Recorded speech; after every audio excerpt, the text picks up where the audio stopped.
Здравейте! Вие сте с Пътят към върха, а аз съм Савина Валериева.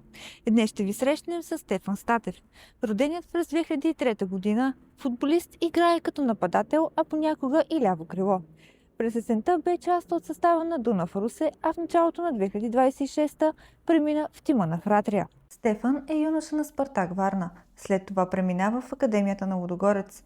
На 16 годишна възраст заминава за Италия, където се присъединява към състава на Асколи. 2 години по-късно преминава в ЦСКА 1948, а след това записва периоди в Добруджа и Арда. Има двубой и за младежки национални отбори на България. Той е считан за млад и динамичен офанзивен играч, способен да атакува по крилата и в предни позиции. За първите стъпки на зеления килим, за целите пред Фратрия и за какво мечтае Стефан Статев, вижте в следващото интервю. Здравей! Първо благодаря, че прие нашата покана. Да започнем с началото. Къде бяха първите ти стъпки на зеления килим и как реши да се занимава с футбол? Добър ден, благодаря първо за поканата и първите ми стъпки на зеления килим бяха още в Спартак Варна на 7, мисля, че 8 годинки. Така, доста исках да тренирам футбол, запалих се от малък и съм юноша на Спартак Варна. А на 16 години, само на 16, заминава за Италия. Точно.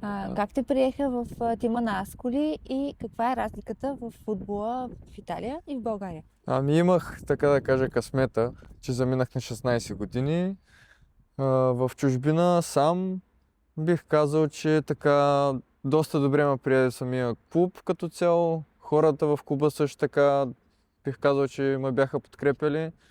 И както казахте вие, футбола в Италия е според мен сходен с българския. Просто е малко по-динамичен, по-бърз и съответно има малко повече тактика. Как се отрази това заминаване на ранна възраст?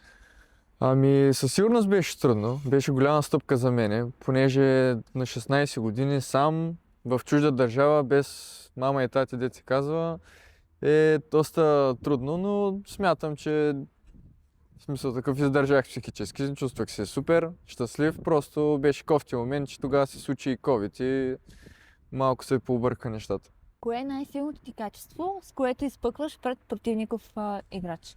Бих казал играта ми един на един с противниковия играч. Също така мисля, че съм борбен футболист на терена и се раздавам на максимум.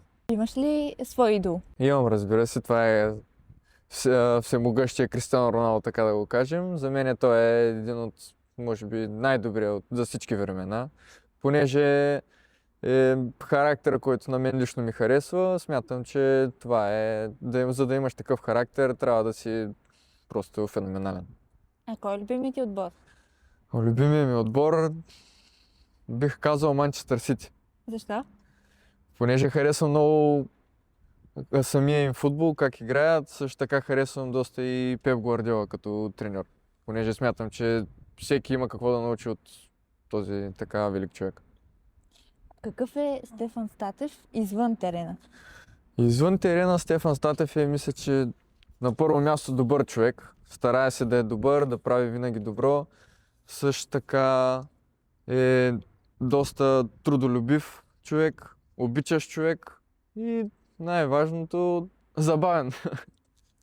Какво обичаш да правиш в свободното си време? Бих казал, че обичам да играя на PlayStation.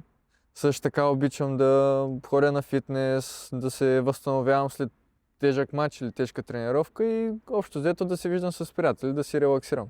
На PlayStation? Коя е любимата ти игра? Call of Duty, разбира се. Какво ти харесва в нея? Харесва ми това, че просто аз обичам такива игри с стреляне. Обичам да се стрелям и просто за мен е една от най-любимите ми игри. И така релаксираш. Така си релаксирам. Супер. Да се върнем към 2025-та. Каква бе тя за теб и какво очакваш от 2026? 2025-та за мен лично беше доста трудна година. Мисля, че доста уроци получих, доста уроци така научих. Надявам се да така 2026-та за мен да е по-успешна година със сигурност. Най-вече да съм здрав през тази 2026-та, което е най-важното. И възможност за развитие на по-високо ниво. В момента си играч на Фратрия. дойде от Дунав Русе. Как се стигна до преминаването ти в Фратрия? Ами в интерес на истината, още лятото имаше интерес към мен от Фратрия, така бяхме се чули с хората в отбора. Но тогава се стигна до разбирателство с Дунав Русе и на зима така се разделихме с добри отношения. Аз не тая лоши чувства към отбора, дали са ми, дето се вика, дом, дали са ми храна, всичко имах там, бях щастлив, просто не се случиха нещата, за които отидох там, а именно, че аз искам да играя, искам да се развивам. И така зимата се свързаха с мен и решихме за най-добре да си остана в отбора и да се борим за промоция в А-група. Вече като си бил части от Дунав, сега си в Фратрия, те двата отбора са конкуренти за първото място. Къде виждаш в края на класирането битката между двата тима? Точно така, пряки конкуренти са ни вече, но смятам, че имаме шанс. Докато имаме шанс, ще се борим, няма да се отказваме със сигурност. И ще се целим възможно в най-високото ниво на футбола, именно FBET лига. Стараем се да играем всеки мач за победа и вече каквото трябва да става, ще става. Значи целта пред Фратрия е FBET лига. Точно така. Коя е най-голямата мечта на Стефан Статев?